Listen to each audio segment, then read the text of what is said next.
Jemaat Antioquia, misioner kritis, menjawab dan memenuhi kebutuhan umat di milenium kita.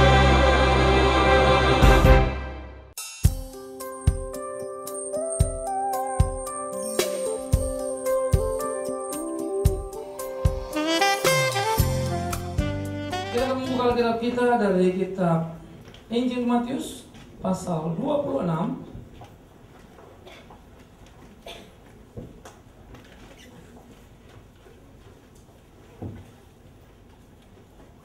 Dan kita akan membaca ayat 14 sampai ayat 16 dari kitab Injil pasal 26, 14 sampai 16.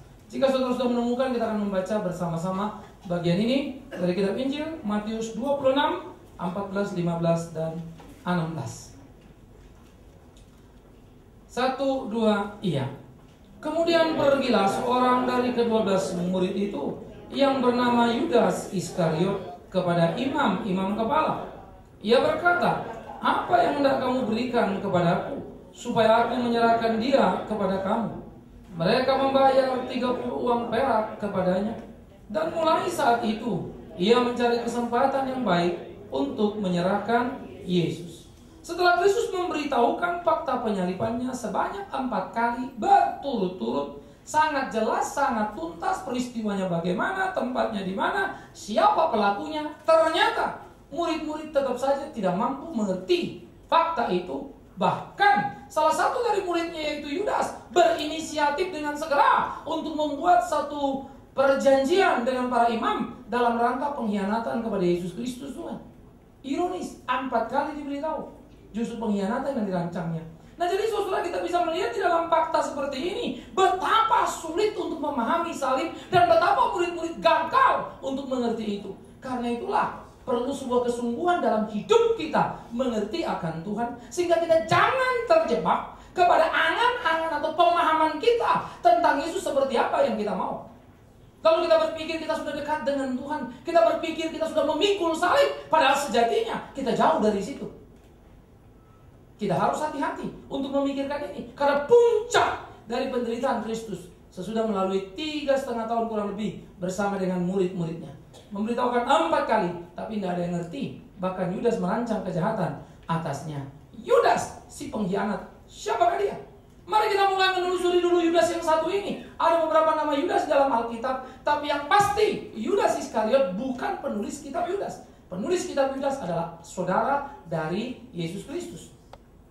Nah, Yudas yang satu ini disebut Yudas Iskariot untuk menunjukkan sebetulnya asal kata dari kotanya. Yudas yang dari Keriot, itu istilah Iskariot. Keriot adalah kota asal dari Yudas. Di dalam PL ada 2 nama. Keriot ada di daerah Moab dan satu lagi di sebelah selatan Hebron, daerah Hezron. Ya, persis yang mana kita tidak tahu persis. Karena di Alkitab ada beberapa kota-kota. Antioquia itu ada 2 kota dalam perjanjian baru, ya. Jadi ada beberapa bagian-bagian yang perlu kita lihat. Nah, untuk data ini tidak terlalu tuntas, tidak mengapa. Yang penting kita tahu apa yang sudah diberitahu, itu cukup. Nah, sekarang kita akan melihat saudara yang kekasih, Yudas yang berasal dari Keriot, Yudas Iskariot menjadi Yudas yang pengkhianat itu. Yudas ini adalah satu dari 12 rasul yang menjadi bendahara di dalam kelompoknya para rasul. Maka Yudas yang menjadi bendahara, dia mengatur seluruh keuangan pelayanan yang dihimpun untuk dipakai menjalankan pelayanan Yesus Kristus Tuhan. Yudas seorang bendahara, tetapi Alkitab mencatat Yudas bukan seorang yang jujur. Yudas tetapi juga seorang yang bermulut manis. Tetapi Yudas adalah Yudas yang jahat dan licik. Nah, Yudas ini menjadi satu gambaran yang sangat ironi, khususnya ketika dia menunjukkan keprihatinan kepada janda miskin. Waktu dia bilang, "Jangan punya nawastu dituangkan begitu saja. Sayang, terlalu mahal. Mendingan dijual uangnya untuk orang miskin." Bagus sekali minatnya kalau dia wujudkan. Tetapi Yohanes dengan tegas mengatakan, sebetulnya di hatinya tidak ada orang miskin. Yang dia pikirkan itu dijual dan dia bisa mencuri uangnya. Jadi Yudas, saudara yang kekasih, bisa memakai sesuatu hal yang untuk memuaskan dirinya dengan cara yang sangat mengerikan dan sangat jahat. Sehingga dia mengkritik perempuan yang justru menuangkan narwastu, membasahi kaki Yesus dengan rambutnya. Artinya, dia mau mengatakan tindakan perempuan itu seakan salah dan Yesus tidak layak untuk menerimanya. Ironis bukan? Tetapi itulah Yudas Iskariot. Sehingga Yudas Iskariot menjadi seorang yang sangat mengerikan di dalam perjalanan kehidupannya. Ia jahat. Ia tidak jujur dengan apa yang dikerjakannya. Yang ketiga, Yudas Iskariot ini disebut sebagai anak binasa. Di dalam Yohanes pasal 17 ayat 12, ketika Yesus berdoa, ia berkata, Bapa, semua yang kau berikan ada padaku. Tidak ada yang hilang satupun, kecuali dia yang sudah ditentukan untuk binasa. Istilah ditentukan untuk binasa, bukan Yesus membuat Yudas binasa. Harus hati-hati. Tetapi semua orang sudah binasa pada dirinya karena berbuat dosa. Jangan makan buah itu, kau makan mati. Maka semua kita mati. Tetapi kemudian Yesus berkenan memilih di antara orang mati ini orang yang diperkenannya diselamatkannya. Jadi kalau orang tidak selamat, bukan karena Yesusnya jahat. Yesus tidak berkewajiban. Perhatikan kalimat saya baik-baik. Yesus tidak berkewajiban untuk menyelamatkan manusia. Karena itu Alkitab berkata, betapa besar kasihnya. Karena tidak ada kewajibannya dia mau lakukan. Kewajiban Yesus cuma satu, menghukum manusia karena sudah melanggar perintah. Ini Kristen harus dipahami baik-baik. Di sini kata kunci yang menjadi penting sekali. Ya, di sini kita harus hati-hati sekali. Sehingga Yudas menjadi anak binasa dan akhirnya buah kehidupan Yudas ditunjukkan. Kemudian kita memahami secara manusia, benar ya, dia memang orang tidak selamat. Buahnya sudah menunjukkan sebuah kengerian yang luar biasa. Nah, inilah Yudas Iskariot. Baru-baru ini kita digegerkan munculnya Injil Yudas. Diceritakan katanya di sana bahwa Yudas Iskariot mengkhianati Yesus berdasarkan satu perjanjian antara Yesus dan Yudas supaya rencananya sukses. Saudara, Yudas Iskariot, sang penulis Injil Yudas yang disebut itu, harus berhadapan dengan 4 Injil lainnya. 4 Injil lainnya tidak pernah memberikan identifikasi itu. Bahkan sebaliknya, Yudas adalah penjahat, Yudas adalah pengkhianat, Yudas adalah orang yang mencuri uang. Jadi bukan orang baik. Nah, ini kalau kita belajar Alkitab nanti kita bisa ngerti. Seperti Injil Barnabas misalnya, orang bingung. Tetapi kalau kita kemudian paham, seperti dalam Injil Barnabas dikatakan ada imam ya dari Yerusalem naik menuju ke Yeriko. Nah, itu cerita Samaria yang baik hati. Waktu dibilang naik ke Yeriko, dia sudah salah besar. Karena Yeriko ada di bawah, tidak mungkin naik. Artinya sang penulis secara geografis tidak mengerti posisi Yerusalem dan Yeriko. Yeriko itu kira-kira 500 sampai 800 meter lebih rendah dari Yerusalem. Nah, itu perginya orang ke Yerusalem itu ada penting seperti itu. Nah, ini nih, situasinya begini, tingginya gini. Nah, ini mengkoreksi langsung Injil Yudas. Injil Barnabas, ya. Nah, Injil Yudas dikoreksi oleh Alkitab. Yudas adalah seorang pencuri. Nah, ini perlu kita tahu. Jadi dia mengkoreksi langsung yang lain.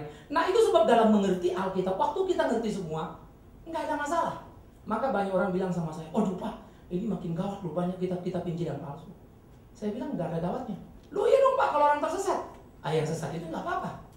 Loh kok Bapak bilang nggak apa-apa? Ya supaya kita jelas-jelas mana yang sesat, mana yang nggak kan? Lebih bagus toh. Akhirnya dia ikut, biarkan saja dia di situ.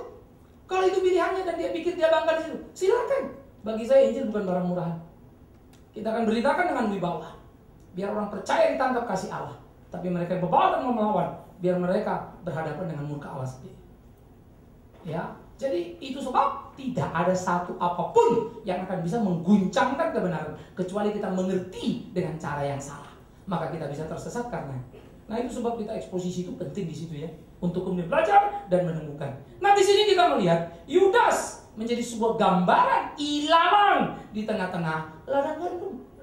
Yesus kepala gereja yang sejati. 12 murid ini mestinya gandum semua. Tetapi ternyata ada lalang di sana. Yang Yesus berkata, orang yang makan satu meja dengan aku mengangkat tumitnya dan pisaunya untuk menusuk aku. Yudas mencium tangan Yesus dan Yesus berkata, dengan ciuman inikah engkau menyerahkan aku, menghabisi aku, mengkhianati aku? Tapi Yudas melakukan tetap, namun Yesus tenang tetap. Hebat ya. Sehingga kita melihat satu gambaran yang sangat menarik. Yesus bukan tidak tahu apa yang dilakukan Yudas, tetapi Yesus serius di dalam hal seperti itu. Itu sebab pada waktu Yudas melakukan, Yesus bilang, kau melakukan? Lakukanlah. Celakanya Yudas meneruskannya. Ikut Tuhan bukan barang gampang. Padahal kalau Yesus mau cegah Yudas, bisa enggak? Bisa sekali. Tapi bukan main-mainan ikut Tuhan. Enggak sembarang. Oleh karena itu adalah satu kualitas yang harus diberikan dalam kita mengikut Tuhan. Sehingga Yudas menjadi ironi di dalam gereja. Dan gereja selalu ada lalang. Hanya saja kalau zaman dulu dengan ukuran murid 11 gandum, 1 lalangnya, yaitu Yudasnya. Kalau sekarang agak susah, 11 lalang, 1 gandumnya. Zaman gereja makin gila, makin gendeng, makin edan. Ya, nanti kita akan melihat betapa penelanjangan seluruh peristiwa pengkhianatan Yudas mendudukkan gereja sebagai terdakwa.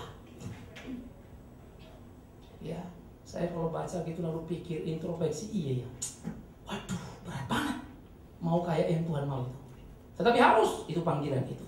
Jadi saudaraku, Yudas sudah mendemonstrasikan sebuah kengerian dari kehidupan gereja Tuhan. Sekaligus jadi peringatan, hati-hati Yudas Iskariot. Ia menjual Yesus 30 keping perak. 30 keping perak, mari kita pikirkan baik-baik. 30 keping perak bukan angka yang sembarangan. 30 keping perak anak sekolah minggu hafal. Tetapi 30 keping perak anak-anak tidak mengerti artinya. Orang-orang dewasa paling cuma mengkalkulasi, menjadikannya rupiah. Bukan itu persoalannya. 30 keping perak, itu ada nada yang sangat sinis dan cukup mengerikan. Karena Yesus dijual 30 keping perak. Ada apa dengan 30 keping perak? Mari coba kita lihat yang pertama di dalam Keluaran pasal 21. Di dalam Keluaran pasal 21 kita akan membaca bagian ini ayat 32. Jika saudara sudah menemukan, kita akan baca Keluaran 21 ayat 32. Tahu Keluarannya sesudah kita ke Wahyu. Maksudnya sesudah ke Wahyu kita keluar gitu, nggak ada lagi di belakangnya. Udah pintu belakang itu ya. Udah ketemu ya? Oke, kita baca sama-sama. Keluaran 21 ayat 32. 1, ya. Tetapi jika lembu itu menanduk seorang budak laki-laki atau perempuan, maka pemiliknya harus membayar 30 sikal perak kepada tuan budak itu, dan lembu itu harus dilempari mati dengan batu. 30 keping perak adalah harga seorang budak. 30 keping perak itu nyawa seorang budak. 30 keping perak nyawa Yesus dihargai. Saudara pernah mengerti salib?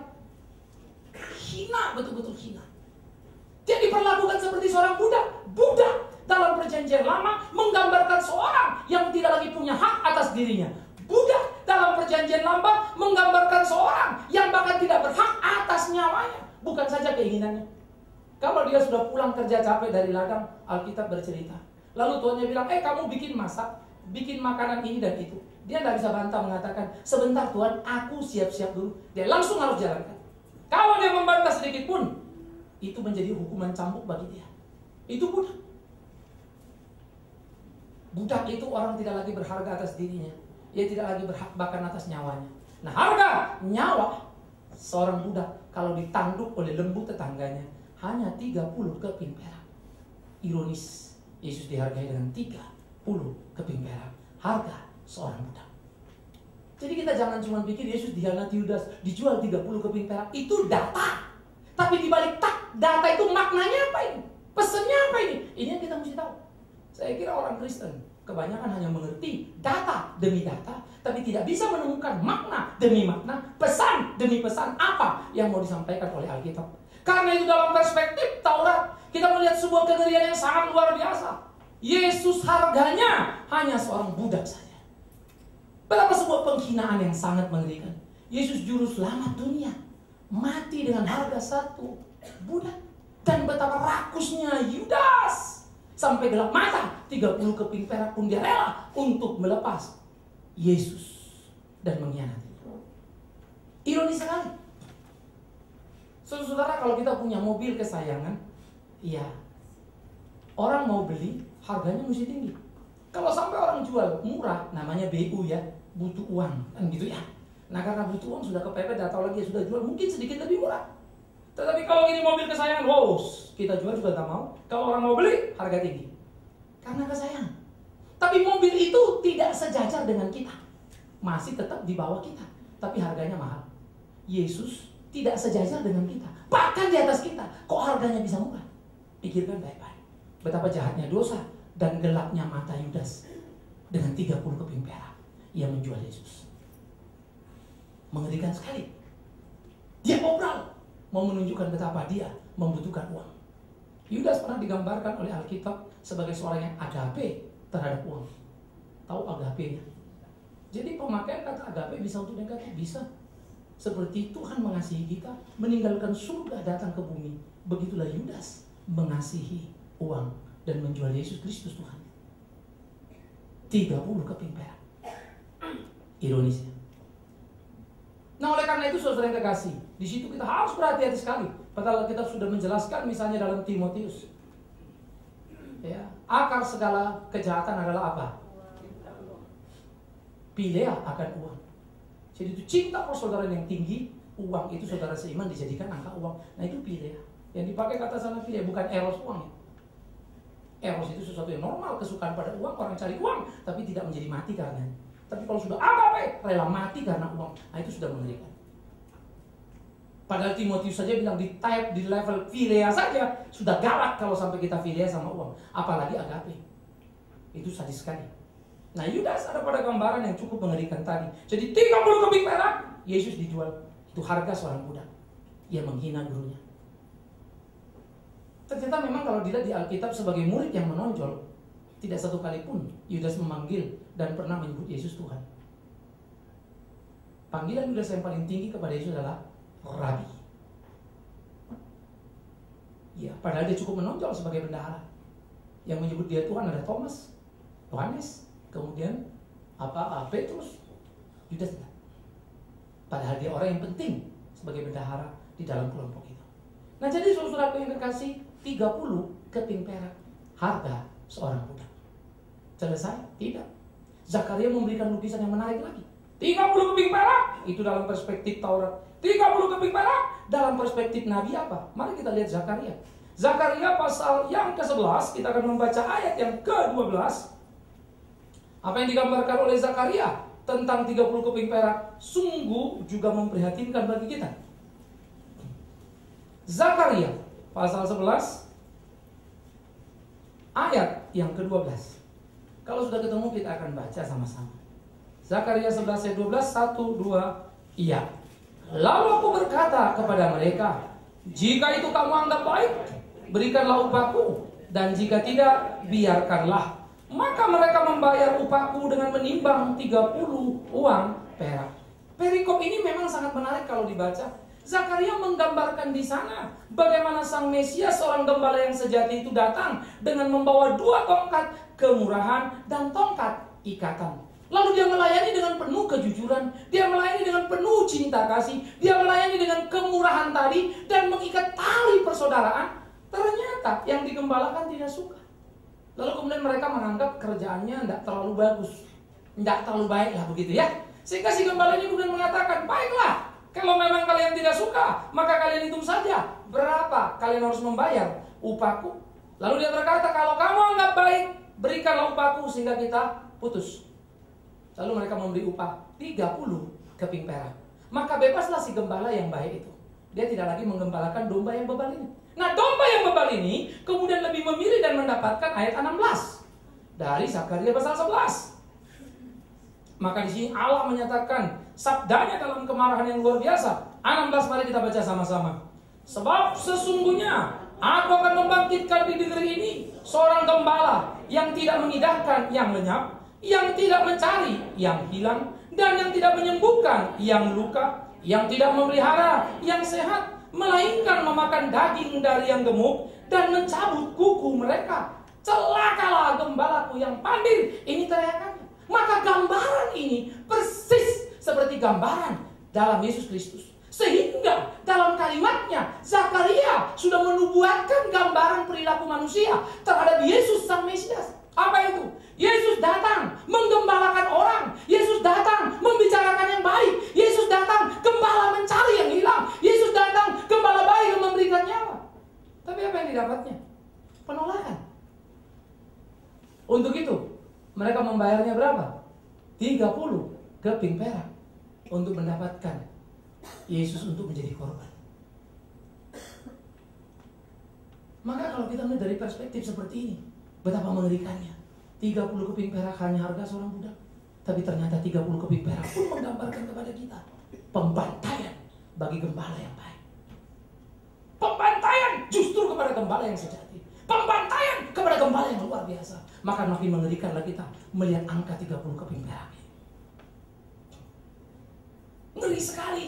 Sehingga waktu kita baca dalam perspektif Zakaria, di dalam pemahaman dan pergumulan dia, bagaimana orang Israel dalam kebebalan melawan Tuhan, sang pemilik, sang penciptanya, dan rela mengeluarkan 30 keping perak justru melepas gembala yang baik dan untuk mendapatkan gembala yang jahat. Indonesia. Dan itulah penyaliban Yesus, bukan? Ingat waktu Yesus disalibkan, mestinya dia bebas. Tapi kemudian hukuman bebas diberikan pilihan. Pilihlah siapa yang bebas, Yesus atau siapa? Barabas. Orang pilih siapa? Barabas. Orang tidak lagi pilih gembala yang baik. Orang pilih yang jahat. Lu kok bisa, Pak? Yes. Oh, Bapak salah, mana mungkin kita mau pilih yang jahat? Yes. Karena yang jahat sangat menyenangkan bagi kita. Kita bikin dosa, dia penuh pengertian. Saya berdosa. Gak apa-apa, teruskan saja. Kenapa, Pak? Saya juga. Ia menjadi gembala, tidak mencari yang hilang. Pada Yesus berkata, kalau ada 100 dombamu, satu hilang, apa yang kau lakukan? Tinggalkan 99, cari yang satu. Yang sekarang lain, satu gak dicari, 99 yang dijaga. Kenapa? Apalagi kalau yang satu kolektenya agak dikit. Buat apa dicari? Yang 99 saja, ini empuk-empuk, gemuk-gemuk. Wah, mereka sudah sehat, sudah dipelihara. Enggak juga. Loh, apa yang dilakukan? Yang gemuk-gemuk, yang sehat-sehat ini pun dombanya enggak dipeliharanya. Tapi diapanya? Dimakannya dagingnya.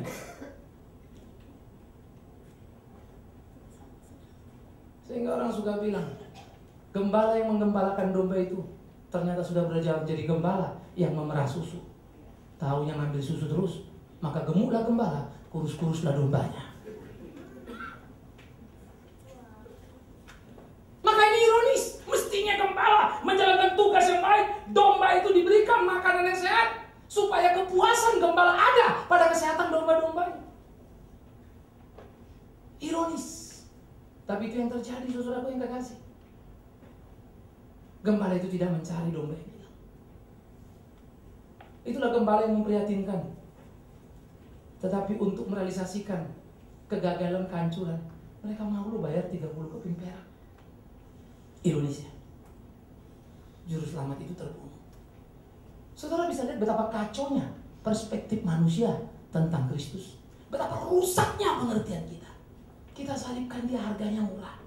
Kita bayar 30 keping perak untuk dapat gembala yang palsu. Camkan, perhatikan itu baik-baik. Dalam hidup kita, dalam hidup pelayanan pengabdian kita, melayani Tuhan harus memang dengan sungguh-sungguh. Percaya Tuhan pasti berkati kamu. Tidak pernah Tuhan terlambat untuk menolong, tapi tidak perlu ajarin Tuhan untuk apa yang dia lakukan. Dia tahu apa yang dia harus kerjakan. Bagi saya ironis kalau orang ngajarin Tuhan. Kalau dia bilang, wah saya ngomong gini Tuhan lakukan, saya ngomong gini Tuhan lakukan. Kalau orang bangga, saya malah bingung. Loh kok kamu bangga, Tuhan kamu suruh lakukan, lalu Tuhan suruh kamu lakukan lagi.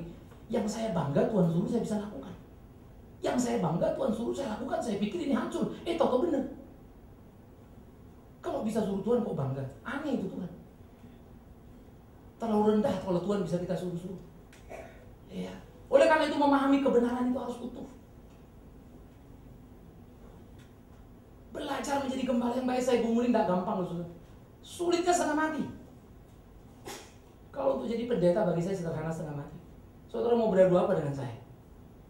Saya suruh Alkitab, ayo. Mau lari ke bidang apa? Dalam kapasitas saya sebagai pendeta, saya bisa ngikutin. Kalau cuma itu ukurannya pendeta, mudah sekali. Tapi yang sulit bagi saya, justru melakukan apa yang diajarkannya. Yang saya pahami dengan tepat. Karena itu juga tidak heran kalau banyak pendeta memelintir khotbah untuk kepentingan dan kenikmatan dirinya, bukan lagi untuk kebenaran sejati. Emang kalau mau benar jujur saja lah. Berat loh. Saya juga tak kebayang. Ya. Kadang-kadang ngurusin domba yang liar sana lari sini, mesti diulin, stres juga kita. Kadang-kadang kita juga udahlah biar lari dia. Kenapa Pak? Berkurang persoalan, lumayan dia pergi. Satu sudah keluar persoalan, kan gitu ya. Padahal ini pertandingan, ini pergumulan. Berapa beratnya saudara? Nggak gampang. Maka pada waktu saya bersikap, saya tahu menempatkan diri, memang nggak sederhana. Menjadi gembala itu, wah, berat ya. Saya suka sharing, pernah saya diundang. Saya pergi satu tempat, saya ditaruh di 5 star, di suite kamarnya. Waduh, saya agak gelisah. Ya, saya berdua dengan anak saya happy luar biasa.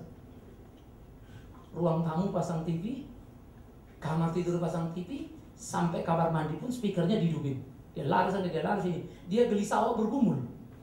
Nah, ini memang bedanya Tuhan Yesus dengan murid-muridnya ya. Yesus bergumul, muridnya tidur.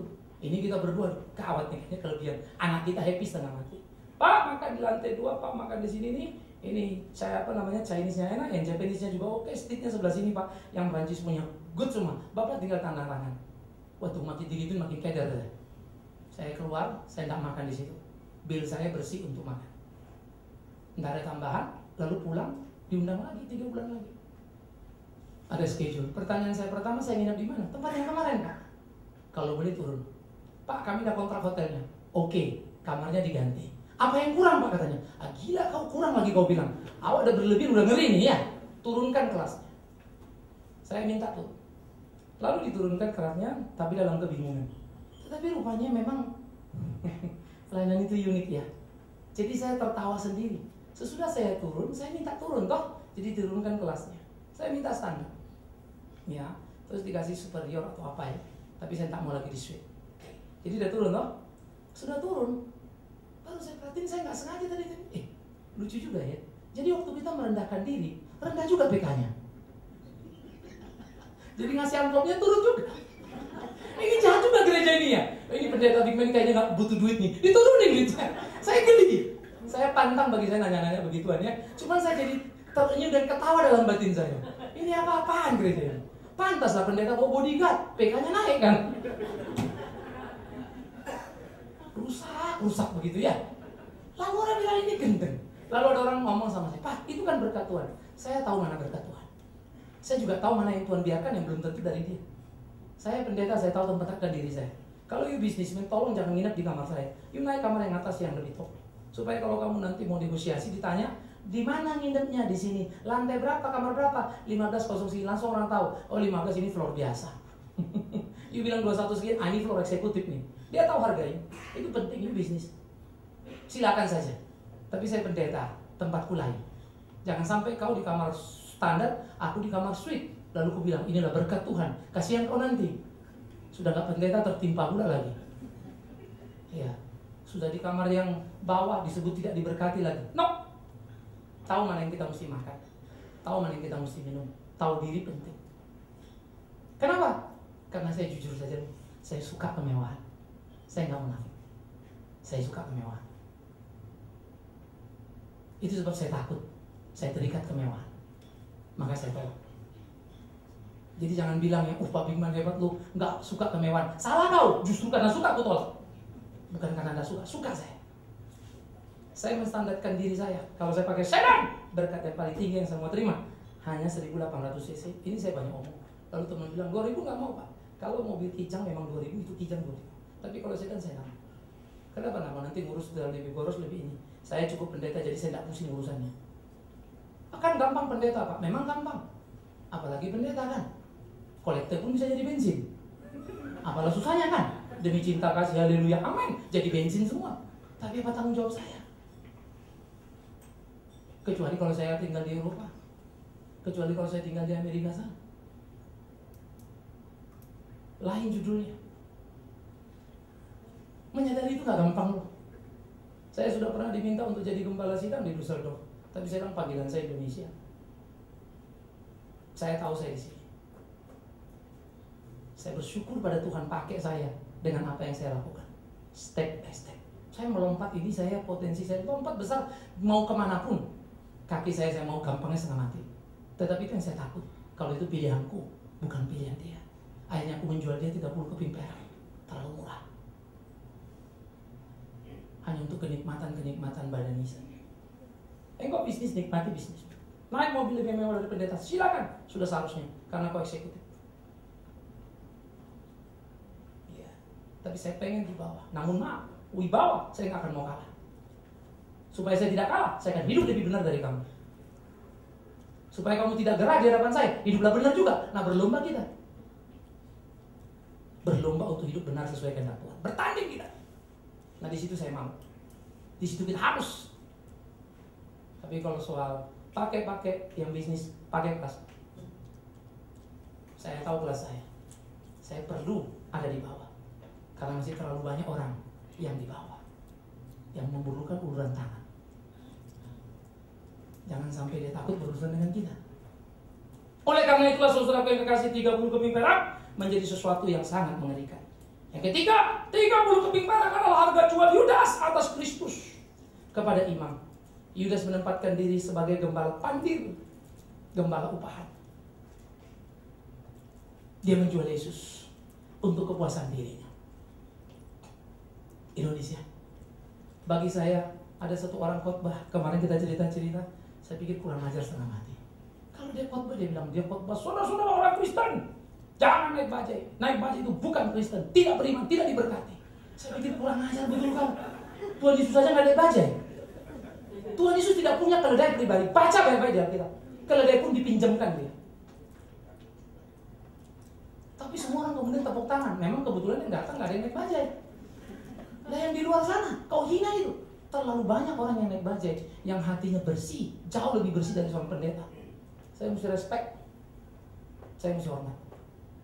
Ya. Saya berani dari mimbar ini berkata, biar mulutnya Tuhan yang sobek. Kau bukan bapak, itu bukan urusanku. Aku tidak boleh nyobek-nyobek mulut orang ya. Biar si tukul yang nyobek-nyobek. Tapi Tuhan akan berurusan dengan mereka, percaya. Karena kau menghina orang-orang benar hanya karena mereka miskin. Jangan sekali-kali. Dijual 30 keping perak. Mau ukur punya 30 keping perak rasa diberkati Tuhan, rendah sekali kita. No, lakukan kebenaran. Tuhan pasti mencukupkan kita dengan caranya. Jangan pernah takut untuk jadi alat Tuhan, karena Tuhan terlalu luar biasa. Dari mimbar ini berkali-kali saya bilang, hidup saya ini seperti dongeng. Tapi saya tidak suka memakai mimbar ini hanya untuk menceritakan, si Anu datang kasih duit segini, si Anu datang kasih duit segini. Maafkan saya. Itu urusanku dengan Tuhan. Biar dia berkati aku dengan caranya. Tugasku memberitakan Injilnya. Kalau kau mau percaya, percaya dia yang seperti itu. Jangan sekali-kali percaya dia hanya karena aku katakan dia kasih aku uang, lalu kau udah punya uang. Kalau gitu asik juga ini percaya Yesus. Udahlah, aku ikutin pendeta Bigman, ikut Yesus sajalah. Kenapa? Supaya dapat uang. Bodoh sekali kau. Maka saya pun tidak akan menipumu untuk itu. Mau dengan Tuhan, ikut dia, sangkal diri pikul salib. Lupa nanti kalau dapat uang enggak, itu urusan dia. Kalau kau baik ya kau dikasihnya. Kau lempeng ya kau diupahnya. Dia tahu kok apa yang mesti dikerjakan. Tapi gimana dong Pak, transaksi dulu dong. Lalu kita minta supaya Yesus bikin promosi ya. Ikutlah aku, diskon 90%. Supaya cilaka. Ikut Yesus jangan diskon-diskon. Ikut-ikut dia. Belajar untuk sungguh-sungguh. Nah, Yudas memotong bagian itu menjadi sebuah kejahatan. Hati-hati. Lalu 30 keping perak apa? Itulah merupakan fakta penghinaan atas harga darah Kristus yang tidak ternilai. Kita hina darah suci. Kita hina darah yang tidak bernilai. Kita hina kasih yang besar hanya dengan 30 keping perak.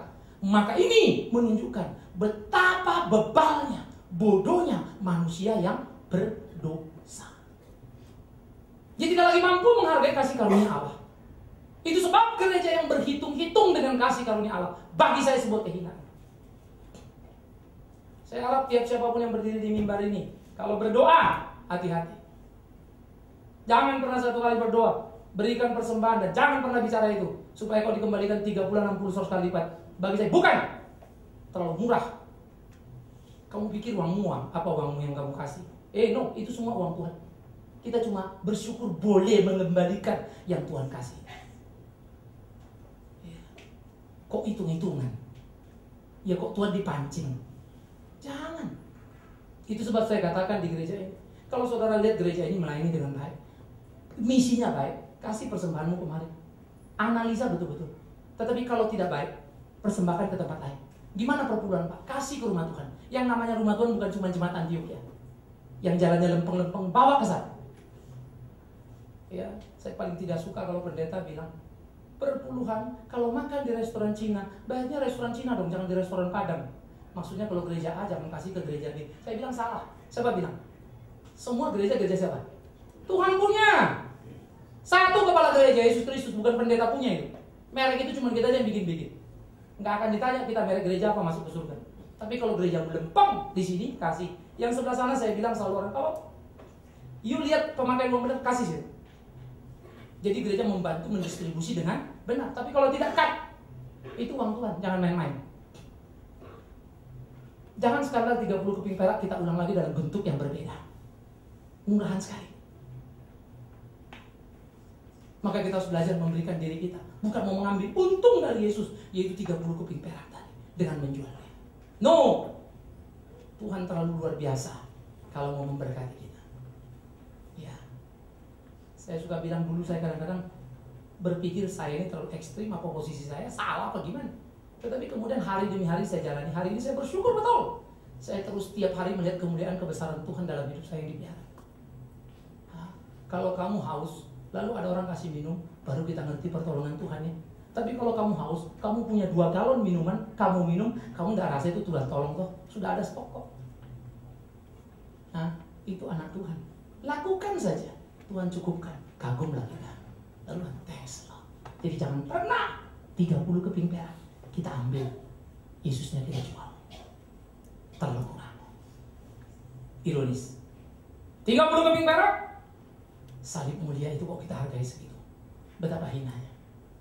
Maka itu sebab gereja dipermalukan ketika kepala tentara yang kafir berdiri menatap salib dan berkata, sungguh dia anak Allah. Malu ya. Ahli Taurat gak tahu. Kenapa? Karena ahli Taurat adalah gembala-gembala panggil yang tidak mencari yang hidup, tidak mengurus yang terluka, tidak memelihara yang sehat, hanya memakan dagingnya, mencabut kukunya untuk kepuasannya. Ahli Taurat memang itu. Itu sebab ahli Taurat hidupnya luar biasa sekali, mewah-mewah sekali. Saudara-saudara yang kasih, betapa tidak mudahnya hidup. Kita tidak bisa hanya memikirkan diri kita, bukan? Betapa tidak sederhananya untuk memposisikan semuanya. Bagaimana kita mengatur kehidupan kita, nikmati apa yang Tuhan berikan. Sekarang kalau saya mau ajak saudara ukur-ukurannya, orang kan kalau mau punya banyak uang dengan harapan kan kalau banyak uang mau bikin apa saja bisa kan gitu ya. Itu kan harapannya. Maka orang berusaha banyak uang supaya bisa apa saja. Ya. Kapan satu retreat, ya sudah retreat di bintang 5, makan ya. Saya kadang-kadang sampai ngomong sama musuh, ini nggak gimana nih makannya. Udah buffet, ada aja lagi yang beli makanan ini, jadi makanan mubazir terus. Tar makan paginya ini, siang pindah restoran ini, boleh dah. Makan malam ada restoran itu keluar lagi bawa mobil, pergi lagi mau seafood di samping sana, ini mau ini. Hebat lah pokoknya ya. Hanya saja kemudian yang jadi pertanyaan, puaskah? Yang jelas, yang paling happy dan puas, saya berani berngomong, saya sama istri saya. Kenapa? Karena kami jarang-jarang ke situ. Bisa ngerti maksud saya? Kita jarang-jarang ke bintang 5, jarang-jarang makan mewah. Jadi asik kan ya? Kalau mereka sudah biasa, jadi biasa-biasa saja. Alangkah baiknya Tuhan membuat mereka cari uang capek-capek untuk membuat kami bahagia. Mereka sendiri masih punya masalah dan bergumul. Datang lagi, Pak Bigman ini gimana? Pak Bigman ini gimana? Jadi saya lihat Tuhan baik kok, dan yang sampai. Saya tidak punya banyak uang tapi bisa kemana-mana kok. Saudara ngerti? Jadi kalau gitu punya banyak uang salah Pak? Jelas tidak. Asal kau tahu untuk apa uangmu banyak. Karena saya pun pernah punya uang kok. Ada orang punya uang. Pernah tolong orang? Pernah dong. Saya juga puas waktu bisa memberi pada seseorang. Rasanya enjoy. Walaupun habis itu terus dompetnya habis. Besok datang lagi. Tuhan baik. Jangan pernah menjual dia 30 keping perak. Lakukan yang dia mau. Dia akan mengupahmu 30 keping emas. Dia tahu berapa yang kau butuh. Tapi ingat, jangan pernah menghitung angka. Karena bahagia itu puncak pemberian Tuhan pada kita. Dan orang bahagia tidak selalu orang punya. Orang tidak punya pun bisa bahagia. Waktu ada orang sakit, miskin sekali, you datang bantu dia. Yang kamu kasih ini katakanlah 5 juta. Penghasilanmu 1 bulan 500 juta. Tidak ada artinya ya, kasih 5 juta. Kita kan biasa saja, kasihan, tolong dia. Saudara tahu yang sakit ini terima 5 juta? Bahagianya luar biasa, karena dia tidak pernah menduga semiskin dia bisa ke rumah sakit karena dapat uang 5. Dia senangnya setengah mati. Tuhan itu adil. Jangan pernah menjual dia. Dia tahu bagaimana memberkati kita. Sayang Yudas tidak sabar, mau cepat-cepat punya 30 keping perak, dan dia jual Yesus. Rasul-rasul ikut tetap setia, keluar masuk penjara, bahagia mereka luar biasa. Petrus berkata, emas perak kami tak punya. Ia tidak punya 30 keping perak, yang punya Yudas. Petrus tidak punya. Tapi dalam nama Yesus bangkit dan berjalanlah. Lalu orang lumpuh itu berjalan dan berkata, puji Tuhan. Petrus bahagia, dipakai Tuhan, bisa melihat hal yang luar biasa dengan matanya, karena dia tidak ikut ambil 30 keping perak. Sekalipun dia menyangkal Yesus, tapi dia tidak ambil bagian di 30 keping perak. Itulah bahagianya. Menarik ya. Jadi Injil luar biasa, memberikan kepada kita nilai yang tidak ternilai, nilai yang luar biasa, sehingga menuntun membimbing kita. Maka marilah kita sebagai orang percaya, pertama kita mesti berani mengkoreksi hubungan pribadi kita dengan Kristus. Jangan pernah menghargai Kristus 30 keping perak, sehingga hubungan dengan Yesus hanya kita ukur dengan hubungan bagaimana dia mau memberi kepada kita, bukan bagaimana kita mau mengaktualisasikan, memberikan segenap hidup kita kepada dia. Jangan pernah tergiur dengan 30 keping perak. Cari dahulu kerajaan Allah dan kebenarannya, semua akan ditambahkan bagimu. Berjalan pada jalannya, pikul salibnya, bahagia hidupmu. Maka saudara, ingat baik-baik orang Kristen. Orang Kristen diberi kebahagiaan, bisa menikmati apa saja. Orang dunia bisa punya apa saja, tetapi tidak Tuhan beri kuasa untuk menikmatinya. Anak Tuhan punya kuasa menikmati apa saja yang Tuhan berikan pada dia. Orang dunia punya apa saja, tapi tidak punya kuasa untuk menikmatinya. Iman kita mesti berdiri. Itu sebab Yesus berkata, pikulah kuk yang kubas, karena kuku ringan dan enak adanya. Tidak pernah dia kasih kita yang berat-berat, yang kemudian kita tidak mampu. Ingat, kalau kita rasa berat dan tidak mampu, itu karena kesalahan kita. Bukan bebannya yang berat, kitanya yang cengeng. Ikut Tuhan, jalan pelan-pelan. Ikut Tuhan, mengingatkan kita 30 keping perak, agar tidak terulang lagi penghinaan. Jangan lupa, faktanya masih terjadi. 30 keping perak itu kan bisa jadi perasaan kita. Saya bilangnya, kalau saudara lihat di sini tidak baik, lalu saudara salah pelayanan tidak baik sini, saudara pelayanan keluar, saya tidak pusing, silakan. Lalu saudara pelayanan lebih baik di luar, di tempat yang baik, maka saya sadar saya salah. Saya mesti koreksi diri saya. Ya, ini orang baik, tempat sana pelayanan bagus loh, saya koreksi. Tapi jangan sampai kau keluar dari gereja hanya karena perasaan tidak suka ini, lalu kamu tidak ngapa-ngapain di luar sana. Ironis. Itu ironis. Ya, ingat Kristus. Kau boleh lupa pada seorang pendeta, boleh melupakan Big Man Sirait, tidak ada apa-apa. Tapi jangan pernah melupakan Kristus itu. Ibadah sini puji Tuhan, mau tempat lain silakan, tapi layani Yesus baik-baik. Jangan pernah mengganti 30 keping perak ya. Perasaan gak terima, gak puas, harus tinggal, gak ini. Jadi hanya yang kita layani siapa ini? Yesus atau kita? Jangan sekali-kali melayani diri melalui pelayanan pada Yesus. Sejatinya kita melayani diri kita, bukan Yesusnya. Camkan itu baik-baik. Makin hari saya pikir saya ada pada posisi yang makin pas. Banyak kepahitan, kesakitan dalam melayani Tuhan, tapi saya bersyukur untuk apa yang boleh Tuhan taruh di batin saya dan tiap langkah yang saya jalani. Toh saya sadar sesadar-sadarnya, aku tidak pernah memikul salib yang sama beratnya dengan Kristus Tuhanku. Kelasku terlalu rendah, maka aku tidak boleh cengeng untuk menanggung semua itu. Setia terus melayani supaya tidak lari dari jalur itu. 30 keping perak sangat menggoda, tapi awas, itu sangat hina. Akhirnya saudara yang kekasih, 30 keping perak hanyalah kematian yang mengerikan. indahnya cuma sesaat pada waktu menerima, tapi tidak pernah bisa menikmatinya. Karena hasil 30 keping perak dari Yudas Iskariot hanya membawa dia kepada penyesalan yang mendalam, tetapi tidak sampai kepada pertobatan. Perhatikan kalimatku. 30 keping perak ternyata hanya membuat Yudas menemukan penyesalan yang mendalam tanpa pernah mampu melangkah kepada pertobatan. Pintu sudah tertutup bagi anak binasa itu. akhirnya 30 keping perak Yudas tidak pernah menikmatinya. Dalam penyesalan yang mendalam, dibuangnya uangnya, dan uang itu hanya dibelikan tanah yang disebut tanah darah. Yudas menggantungkan dirinya. Itu catatan Matius. Tapi Kisah Rasul kemudian mencatat bagaimana Yudas terkelungkup, perutnya terbelah, kelihatannya waktu dia menggantung diri, jatuh, kehantam sama pohon atau apa.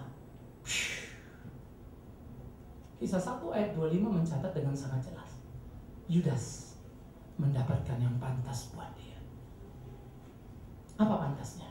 Manusia hina itu mati hina.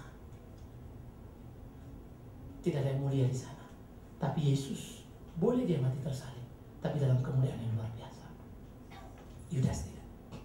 30 keping perak Membawa kepada kematian, dan tempat kematiannya Kisah Rasul dengan tegas berkata, ia mendapat tempat yang pas. Sangat mengerikan kematian Yudas. Ini menjadi peringatan bagi tiap orang Kristen untuk hidup kita ikut Tuhan. Pasti Tuhan pelihara kita. Jangan bermain-main sampai kita mati di tempat yang pas. Jangan pernah menjual Yesus. Walaupun kau jangan sampai ngomong gini, Pak, ini luar biasa loh Pak. Yudas kan cuma 30 keping perak. Saya udah naikin harganya loh Pak. Sekarang saya dapat 100 keping perak. Jago dong. No. Bukan kalau nanti 100 keping perak kita naikkan lalu kita jago. Bukan. Menjual Yesus itu murah sekali. Karena tidak ada harga yang pas bisa dijatuhkan kepada dia. Ia terlalu mulia. Maka hiduplah dalam kebenaran. Hidup dalam kesungguhan. Tuhan akan menolong kita. Tuhan akan memberkati kita. Itu doa saya. Pelayanan jangan main-main. Jangan pernah cengeng. Selalu ingat, apa yang belum dibereskan bukan bidang, bereskan. Itu pelayanan. Sesudah kau lakukan orang tidak menghargai, tidak mengapa. Itu pelayanan. Tapi pelayan yang benar selalu berada di tempat yang benar. Tahu tempat itu salah, tinggalkan. Berdiri di tempat yang benar, tegak. Pasti Tuhan akan memberkatimu. Pasti Tuhan akan menolong. Di sini aku berdiri dan aku bicara. Tidak pernah ia membiarkan aku kekurangan dalam hidupku. Dia selalu punya cara.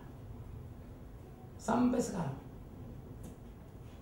dalam perjalanan pergumulan hari-hariku, aku melihat Tuhan luar biasa memelihara. Maka saya percaya Dia akan melakukan yang sama kepada semua kita. Karena anak Tuhan bukan cuma Bikman Sirait, semua kita. Mari kita lakukan sama-sama. Tiap job kita, pekerjaan kita, biar menjadi alat yang Tuhan pakai untuk kita boleh melayani Dia. Sehingga akhirnya kita tidak pernah menjual Dia dengan 30 keping perak. Kita menanggung kesakitan, kepahitan, kegetiran, bahkan mungkin kematian. Barulah kita bisa berkata, hidupku Kristus, mati keuntungan. Paulus tidak mau menjamah 30 keping perak. Ia melepasnya. Murid-murid lain tidak mau menjamah 30 keping perak. Mereka membuangnya. Tapi mereka mendapatkan yang mulia. Luar biasa hidupnya. Cornelius, ia kepala pasukan, pasti orang kaya. Ia pakai kekayaannya untuk mengurus rumah Allah. Sakeus bukan orang susah. Dia orang kaya, pemungut cukai terkenal. Tetapi dia tidak berdoa supaya hartanya bertambah. Tapi dia berpikir bagaimana hartanya memberkati orang banyak. Dia berikan separuh pada orang miskin. Hebat ya. Kagum kita belajar. Biar ini menjadi pembelajaran penting. Betapa luar biasanya hidup ini. Biarlah Tuhan menolong kita. Tuhan memimpin kita. Maka dari mimbar ini saya pun berharap saudara selalu memperhatikan hidup saya juga. Artinya, kalau Sakeus memberi hartanya supaya banyak orang tertolong, jangan sampai aku jadi pendeta. Justru ngambil dan mengumpulkan yang dibagi Sakeus untuk diri sendiri. Betapa bahayanya. Jadi ingatkan juga saya. Perhatikan juga. Pak, Bapak janji gini kok kayaknya begini. Bapak gini kok gini. Ingat, hari ini, berdiri ini, aku masih lempeng. Semenit kemudian tidak jelas ini urusannya. Sejam nanti gak jelas lagi. Saya harus terus berdoa supaya lempeng. Tapi bantu saya. Pak, jangan belok kiri, Pak, lurus, Pak. Ternyata saya hampir salah ya. Lurus lagi. Biarlah kita sama-sama hidup dalam kebenaran, digembalakan oleh gembala yang sejati, Yesus Kristus Tuhan.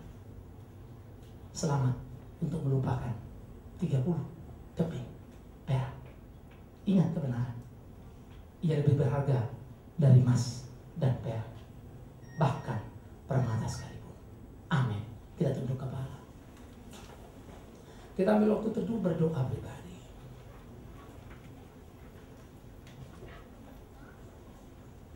Renungkan kebenaran itu dalam batinmu, biar Tuhan memuaskanmu untuk memahami apa kehendaknya.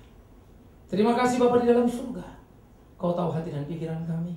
Kau tahu hidup kami. Kata kami berdoa ya Tuhan, tolong kami supaya di dalam seluruh aspek kehidupan kami, hidup kami menyenangkan hati-Mu. Apa yang dilakukan Yudas kiranya jadi peringatan bagi kami.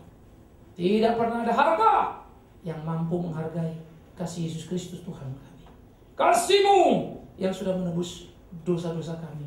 Kasih-Mu yang sudah memberikan kami nyawa, bukan saja di kesementaraan, tetapi di kekekalan. Kasih-Mu yang menuntun membimbing kami menggapai kebahagiaan demi kebahagiaan. Karena itu ajari kami, bukan menjual-Mu dengan 30 keping perak, bahkan memberi 30 keping perak, lebih lagi dan lebih lagi dari apa yang sudah Kau beri dalam hidup kami. Sehingga hidup kami sungguh-sungguh hidup yang melayani. Pakai gereja-Mu ini di dalam kesediaan dan kesungguhan seluruh pengurus untuk bahu-membahu menyadari panggilan dan visi yang sesuai dengan kehendak Tuhan. Sehingga jalan yang mulai miring Tuhan luruskan. Sehingga kami di tengah gelombang dan taufan tetap mampu berpegangan tangan, mengisi dan saling menguatkan untuk melayani Yesus yang agung itu.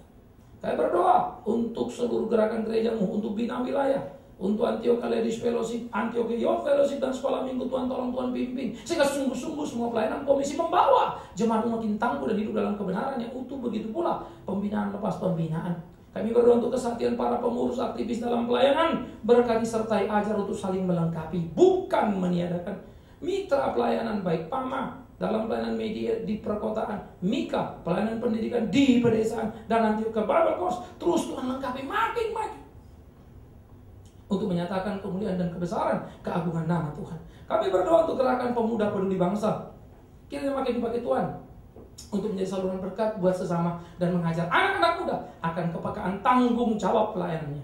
Kami juga berdoa untuk seluruh pelaksanaan pembangunan di Salemba. Terus campur tangan Tuhan jadi doa dan pengharapan kami, sehingga kami bisa membangun dengan tepat. Tetapi ingatkan kami, bukan bagaimana membangun dan mengadakannya, tapi bagaimana bertanggung jawab untuk berkat yang Tuhan berikan, sehingga kami kerja lebih giat lagi untuk menyenangkan hati Tuhan. Kami berdoa untuk persiapan dan rencana Jumat Agung dan Perjamuan Kudus nanti. Tuhan tolong pimpin, Tuhan hantar umat-umat-Mu, Tuhan hantar semuanya untuk boleh bersama-sama dalam KKR ini di ballroom yang akan kami adakan. Kiranya ini boleh menjadi berkat yang luar biasa. Kami berdoa bagi saudara kami di tengah pergumulan mereka, tengah-tengah persoalan keluarga, sekolah, kehidupan, pekerjaan. Tuhan campur tangan, khususnya anak-anak yang akan naik kelas ataupun akan menuju ke perguruan tinggi. Tuhan memberikan yang terbaik. Kami berdoa bagi yang sakit, Ibu Wawa, istri Bapak Freddy dalam pemulihan sakit dari operasi kistanya, Ibu Lina dari sakit stroke yang ada di rumah, untuk Bapak Hari Laime yang sakit kista, untuk Bapaknya Ufungfa, papanya Ibu Ivan yang jatuh dan patah tulang tangannya. Begitu juga Bapak Edi yang sakit mata. Tuhan jamah mereka dalam belas kasihan dan kemurahan-Mu. Engkau menyembuhkan dalam kedalam kehendak-Mu, dan memberkati dokter yang menangani, obat yang mereka makan, proses pemulihan.